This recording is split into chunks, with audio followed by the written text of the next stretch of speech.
I ran a simulation comparing SCHD and SCHY using real data from the past 5 years, and the results honestly shocked me. SCHD has been a fan favorite for years, a reliable dividend powerhouse with steady growth. But here's the twist. With growing concerns around the US economy, more investors are shifting their money overseas towards international ETFs. What makes SCHY special is that it follows a strict dividend screen, targets quality companies abroad, and has quietly built a track record that deserves a bit of attention. So in this video, I'll break down what makes these funds different, how their strategies compare, and most importantly, show you exactly how a $10,000 investment in each would have played out over the last 5 years. Let's start with SCHY. This is Charles Schwab's International Dividend Equity ETF, designed to track dividend-paying companies outside of the US. It follows the Dow Jones International Dividend 100 Index, which screens for companies that have paid dividends for at least 10 years, similar to SCHD's approach, but with a global twist. As of now, SCHY currently holds about 136 companies across developed markets, and the top countries include the UK around 15%, Australia and France around 11%,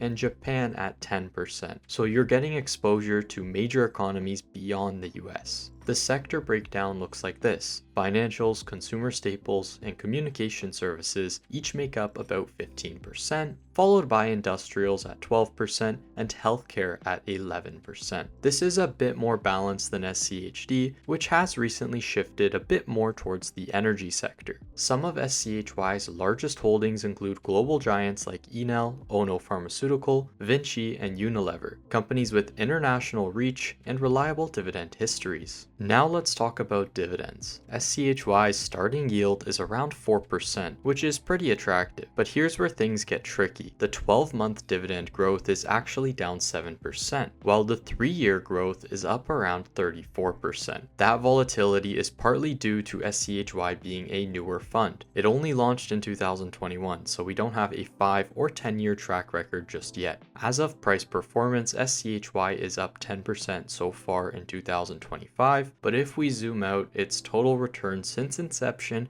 is only around 3%. We'll crunch the exact total return later in the video when we do the $10,000 simulation, but for now, let's bring in SCHD and see how things stack up. Now, I'm sure most of you know SCHD, but just in case, here's a quick refresher before we jump into the head-to-head comparison. SCHD is Schwab's US Dividend Equity ETF, designed to track the Dow Jones US Dividend 100 Index. It holds over 100 high-quality, large-cap companies, all with a strong history of paying dividends. The fund's current yield sits around 3.5%, which may not sound exciting at first, but SCHD is known for something even more impressive: consistent dividend growth. This fund has increased the annual payout by about 10% every year, a rare characteristic for a fund of this size. In Q1 of 2025, SCHD underwent a major reconstitution, removing and adding several companies, which significantly shifted its sector exposure. As of now, the top 5 holdings include ConocoPhillips,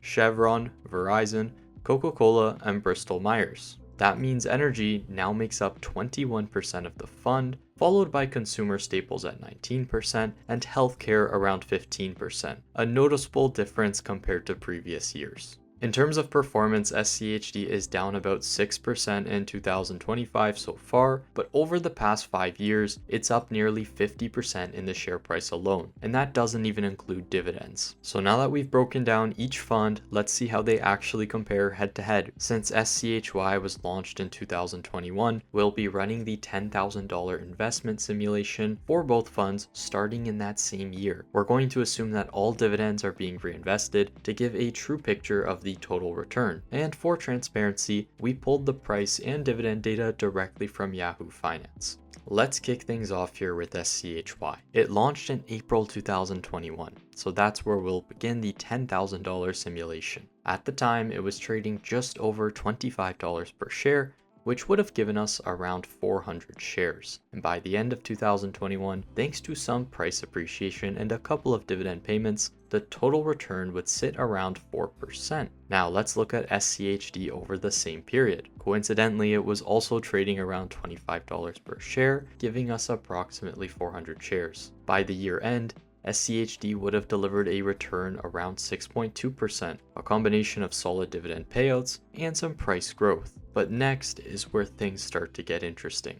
Moving into 2023, SCHY's share price is still hovering near that same $25 mark. What stands out though is the inconsistency in dividend payments. It turns out that SCHY paid out dividends only twice per year in 2022 and 2023. I found this a bit odd, so I had to confirm it through Schwab's website. When I looked into this, it looks like most of the foreign companies tend to pay dividends semi-annually or even annually, unlike US firms that tend to go for a quarterly basis. Despite that, those dividends still added up, and by 2023, SCHY's total return reached about 7.7%.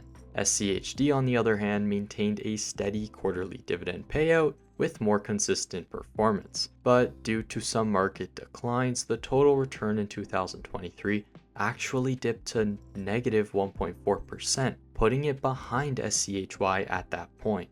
Fast forward to 2025 and we start to see a shift. SCHY is now trading slightly above $25, and the good news is they've moved to a quarterly dividend schedule in 2024 and so far in 2025. These payouts have totaled to about $1,480, bringing SCHY's total return to 16.8%. Now, on the other hand, SCHD has climbed to about $28 per share, and its dividends over the same period added up to about $1,468. Altogether, SCHD edges out with a slightly higher total return of 17.5%. Now, it's been quite the roller coaster coming to this point, so let's see what this looks like visually. Here's the total return graph.